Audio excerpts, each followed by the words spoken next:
Hi everyone, I hope you're all doing well and thanks for being here. This reading is for the full moon in Capricorn, which is coming up on the 10th of July. It's still school holidays here, so my kids are outside. Hopefully, it doesn't seem like the noise comes through very much on the microphone, which is good. So I'll keep recording anyway, even if it sounds noisy to me in the background. Now, in terms of the format, we just do what we normally do, which is we look at the the astrology chart first, and then look at the tarot spread and see what we get from that as well. I can often see connections between the astrology and the tarot, but if you're not interested in the astrology at all, you can just skip straight through to the tarot section. I will have the timestamps for each section in the description box. And as always, before we start, we'll just do our love pause, which is where we pause the video and send some love out into the universe. You can also do this as a Ho'oponopono prayer, which is where you say the 4 sentences: thank you, I love you, I'm sorry, and please forgive me. So thanks to everyone who does this pause. And so we'll pause now, and I'll see you all on the next slide. This here is our full moon chart, and there are some things happening this month. Some of them have already happened, so I might just do a quick little mention of a few of those things before I start. It might just mean less explaining later on. But Uranus, as you can see here, is finally in Gemini. It's sitting here at 0 degrees of Gemini, and that's going to shift the energy significantly. The combination of Uranus and Gemini just makes you think of things being fast and dynamic, the potential for things to just change in a flash.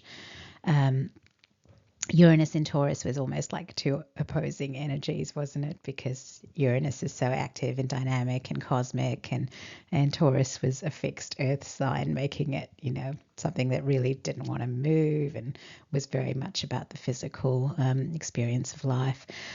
So Uranus in Gemini is going to be a different experience. Gemini is mutable air. It relates to the mind and communication, and it's known to have a mercurial nature. It's ruled by Mercury. So Uranus in Gemini might be much more related to how we think and express, and you almost get a sense of it being like Uranus will say now and Gemini will say done. It's like they're going to get along fabulously, which is very different to Uranus having to force things to happen with all that resistance of Taurus. So that's going to be a big change in the near or in the period coming up. And the other thing that's happened here is that Neptune has gone retrograde now. It will be in retrograde all the way through the rest of this year. I think it goes direct again in December. So that's a long period now of a Neptune retrograde. It will go back as far as 29 degrees of Pisces. So it's going to cross back over that 0 degree point of Aries. Now, Neptune in Aries we've talked about for a while, but it was the start of a new cycle for Neptune. So this retrograde might take us back to dealing with things that we've already decided to release.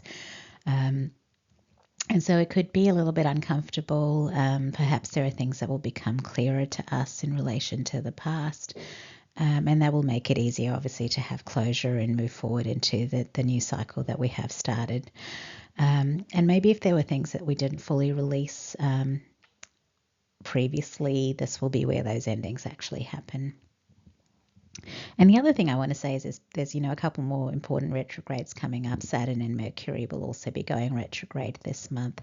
I suspect they'll both be retrograde by the next lunar reading. So, that's coming up. But anyway, this full moon is in Capricorn with the sun in the opposite sign of Cancer, and I've highlighted that lunar axis here in purple.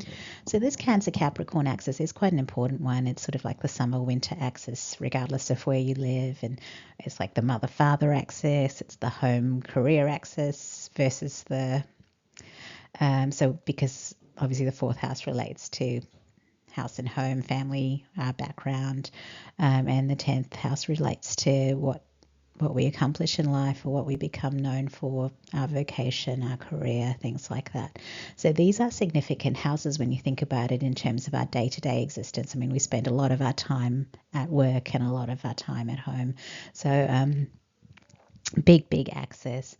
Full moons tend to be about illuminations and revelations and completions and releases. So if you do have access to your birth chart, just check out where 18 degrees of Capricorn is, because that's the house where this will be playing out. So check it out wherever that is. Now, in terms of aspects to the full moon, there is a trine to this full moon from Mars in Virgo. So trines are positive aspects. Mars is our masculine energy, and it's about how we take action, and it's operating in Virgo, which is a mutable earth sign. I can see that as good. So if there are in relation to this full moon, if there are changes that are required with regard to our health or our daily routines or activities, that's being well supported by this Mars in Virgo placement. So that is nice. In terms of the other things, I think we've mostly already talked about them in the past. So we have this minor grand trine with the outer planets, and I've highlighted them all in yellow. Pluto retrograde is at 11 o'clock on this chart. Saturn and Neptune are at 9 o'clock on this chart. And Uranus is at 7 o'clock. And it's actually conjunct Venus. So that's probably the only other interesting thing to talk about. So from the last lunar video, obviously the changes that have happened I've just mentioned. So Uranus has entered Gemini and Neptune has gone retrograde. Now Venus being involved at this point in this minor grand trine becomes interesting because Venus is a personal planet. It relates to our feminine energy, so it has a lot to do with receptivity, fertility, creativity, beauty, love, and so on. And Venus in Gemini automatically sort of makes you think of romantic communications or flirtations. But it's linking in with this outer planet minor grand trine. So as I said earlier, Uranus and Gemini can mean things changing very quickly. And Neptune and Pluto are retrograde in this dynamic. So those energies are going to be operating in more introspective ways. Saturn is still direct in Aries, and it's actually the ruler of this full moon. So that's going to have a significant influence with this minor grand trine, I think.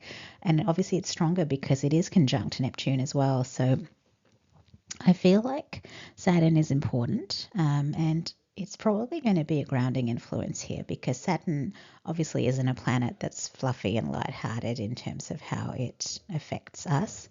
So if there are romantic sparks flying around or ideas that might want to just take off, I feel like the Saturn influence will kind of remind you that you still need to have your hands on the steering wheel and your eyes on the road, and that you need to watch your speed. So Saturn can be that practical presence that we might need if things just suddenly want to kick off. And the other thing that's still here is that Jupiter in Cancer squaring those planets in Aries, but that's actually, it's moving out of the square now. So if you were experiencing tension with regard to that aspect, you'll probably find that those things are easing, and maybe you did manage to find some healthy compromises in relation to those energies that were in a square with each other. So overall, I would say this looks like a bit of a mixed bag of energies. There's nothing really that jumped out as especially significant or as bad. So I think it's quite positive overall. But I feel like because there is it just seems like a mixed bag. So I think I'll go to the tarot message to see if there's something in particular for us to focus on. And that tarot section's coming up next. Okay, so this is our spread for the full moon. The decks I've used, as always, will be listed in the description box.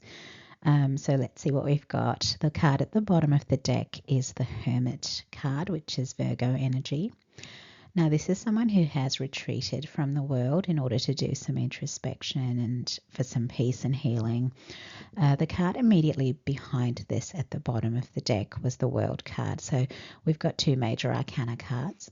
Now, the World card relates to Capricorn. So that's very interesting because we do have a Capricorn full moon here. Ruled by Saturn, and Saturn also relates to the 10th house, and that sort of came up in the discussion in the astrology as well. So interesting start already. And remember, we did have a trine from Mars in Virgo, and we've got the Hermit Virgo energy here as well. Now, the World card is actually the major it's the last major arcana card. So it's the end of the Fool's journey in terms of the major arcana. And at this point, the person who started that journey has become wise. They've become balanced, mature, worldly. But the Hermit world combination is interesting because we've had someone who's withdrawn from the world in the Hermit energy, but is then in the energy of the world. So very interesting. Now, this world card shows a polar bear embracing the world. So the polar bear is an animal I associate with survival and protection. They obviously live in harsh conditions and they've adapted to those conditions. This polar bear is holding the world in its arms. If I look back at the Hermit card, it looks like it's a wolf that's representing the Hermit, so lone wolf energy, I guess.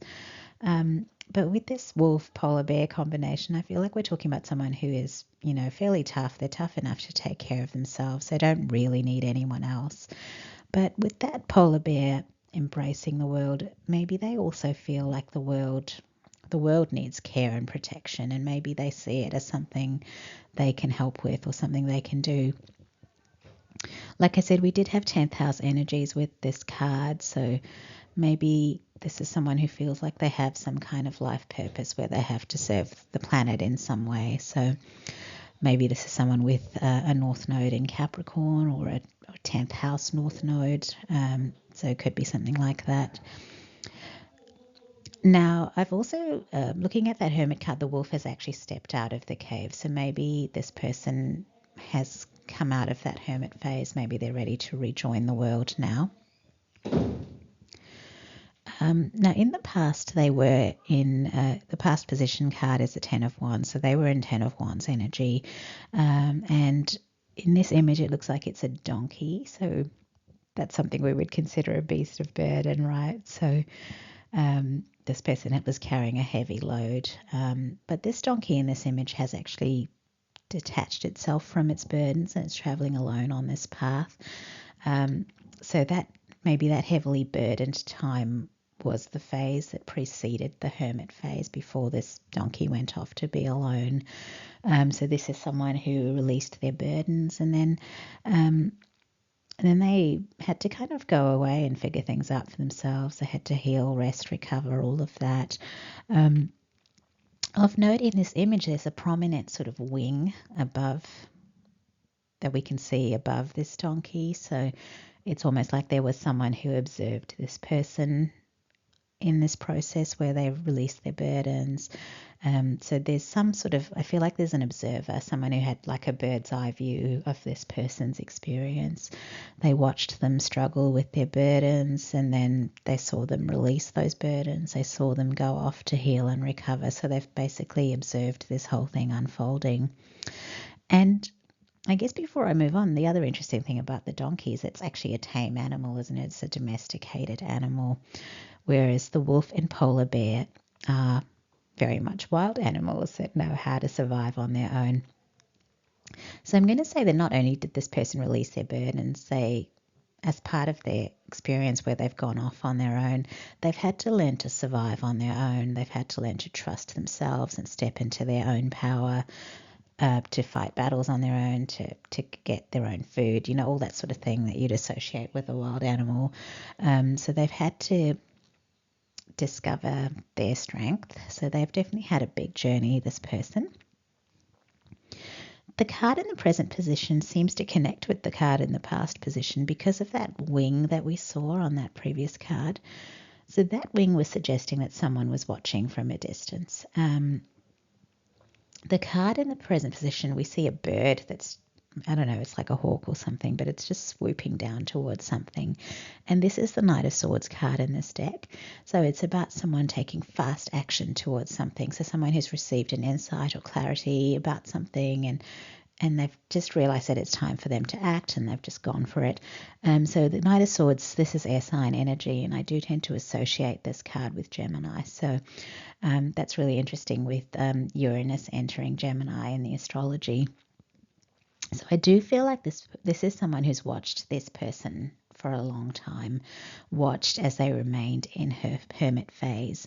And I guess this hermit person didn't really know that they were being watched. They assumed they were on their own, but someone's been watching them. And now that they've seen this person emerge from their cave and look like they're ready to move forward, this observer has decided it's time for them to come in. So they're rushing in.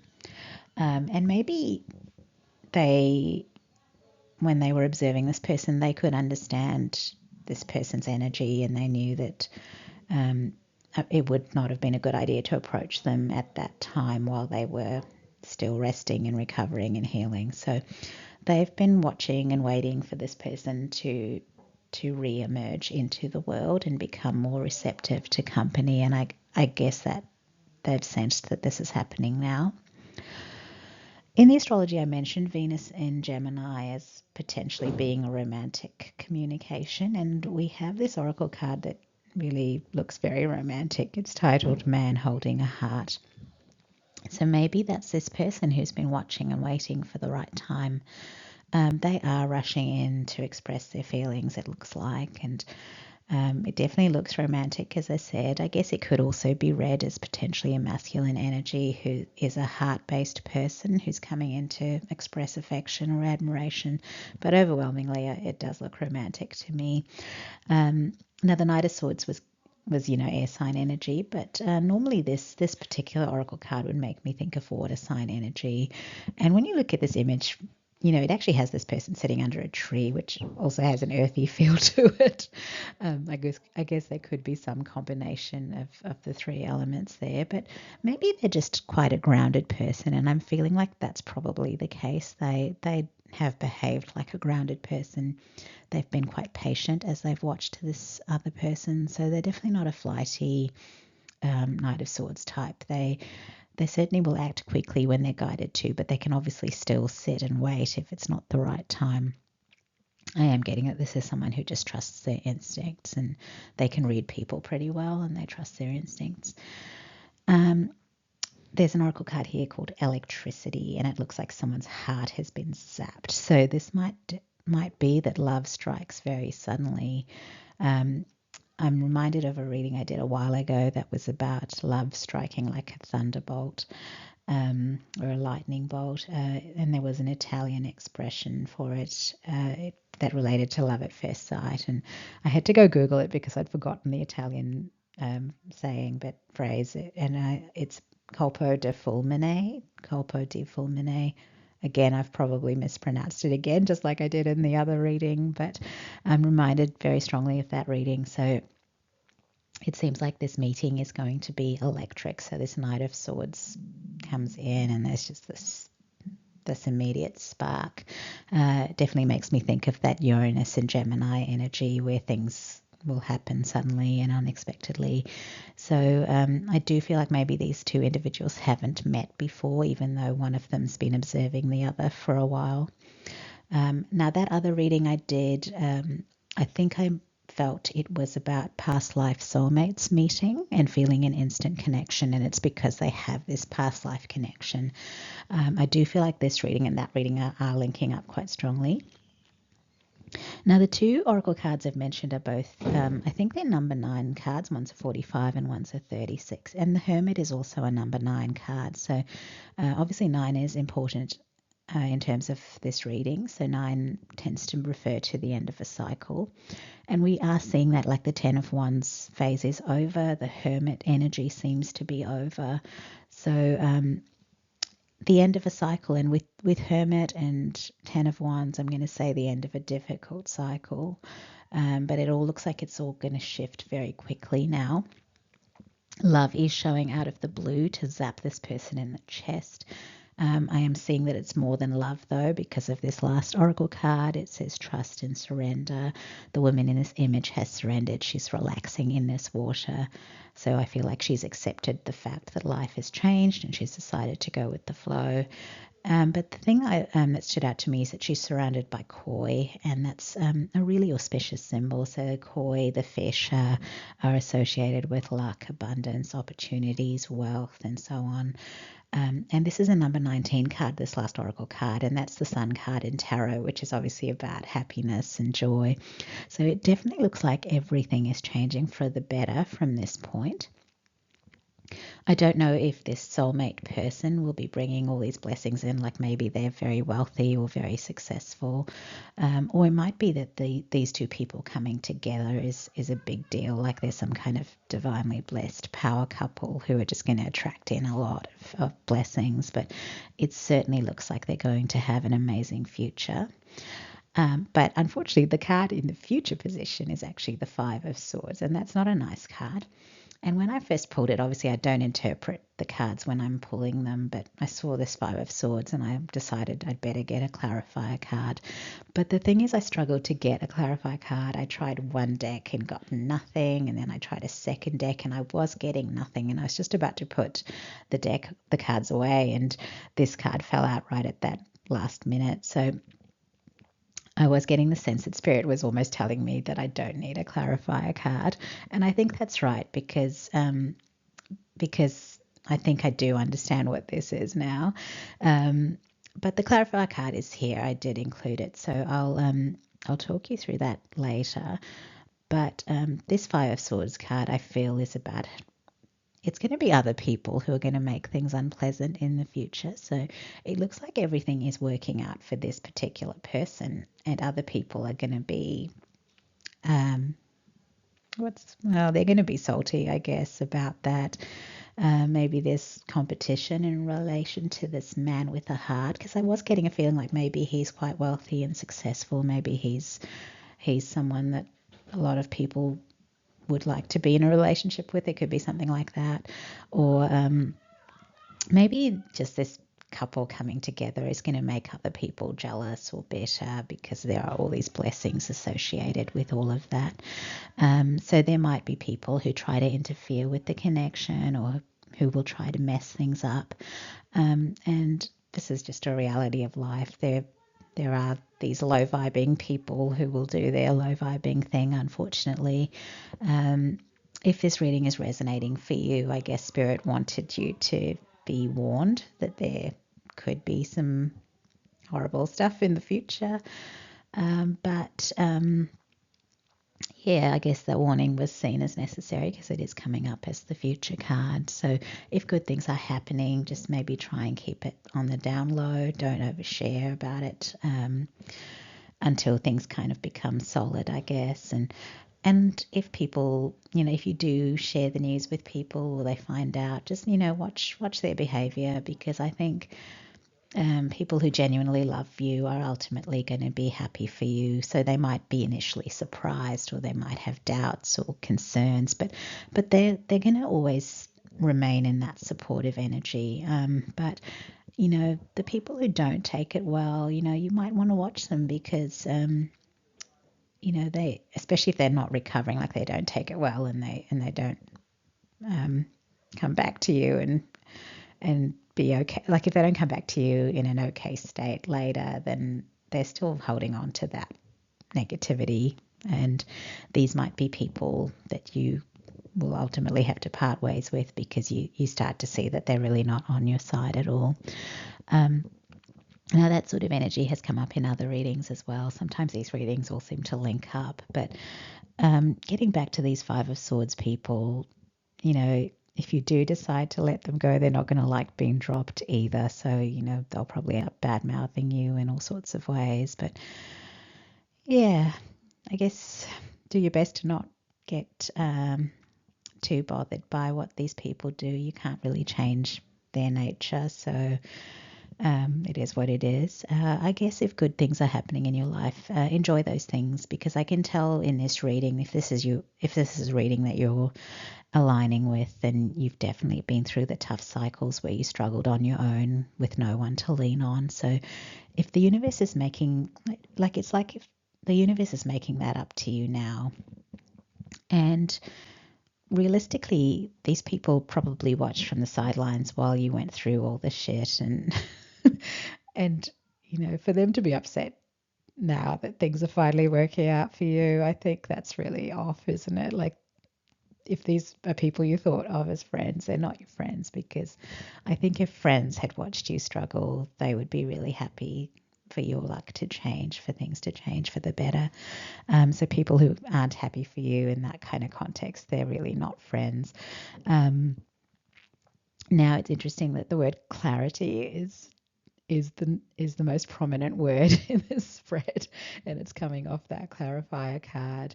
So I do feel like you're definitely going to gain clarity about who belongs in your life and who doesn't. Now, I'm just going to read the message on this clarity card out loud. I don't feel like it's giving us any extra information with regard to this spread, but so I think Spirit was right. I didn't really need a clarifier card, but I'll read the message out because it is here. So it says, close your eyes, breathe in the blue of the sky, and feel a gentle breeze flow through you. Magical healing has just taken place. With it comes peace and clarity, a gift from your guardian angel. Okay, so that was our message, and it's a healing blessing, so maybe that's an extra blessing that's coming in as well. So give that visualization a try if you're dealing with some health issues, and maybe continue to do that visualization anytime you feel like you're in need of healing. And it's actually quite a beautiful visualization, so maybe if you're dealing, it could actually be helpful if you're dealing with low vibrational nonsense that's getting you down as well. So as the card says, welcome the blue sky and the gentle breeze into your energy and allow it to make you feel at peace again. It does say it's a message from your guardian angel, so they obviously want you to remember that you are blessed, that, things that are happening in your life are a blessing, and you shouldn't let other people's nonsense ruin your enjoyment of the blessings that you have attracted. So that's good to know. So thank you, guardian angel. And that's it, guys. I feel like a lot of the recent readings have been hitting on true love coming in for the collective, so that's nice. And actually a bit surprising because I know a lot of people have had experiences that have left them quite jaded and disappointed in matters of the heart. So maybe the divine's setting things right by getting some genuine soulmate connections happening. So that's quite lovely. And that's it for this video. I hope you enjoyed it. If you're still here, thank you so much for taking the time to watch the video. Certainly, if you enjoyed the video, give it a like. And obviously, if you've got any comments you'd like to share, go ahead and do that. I do like reading comments. But if you enjoy my work, please consider subscribing to the channel as well. If you're already subscribed, thank you so much for your support. So yeah, I will hopefully see you all again in another video. Take care. Bye.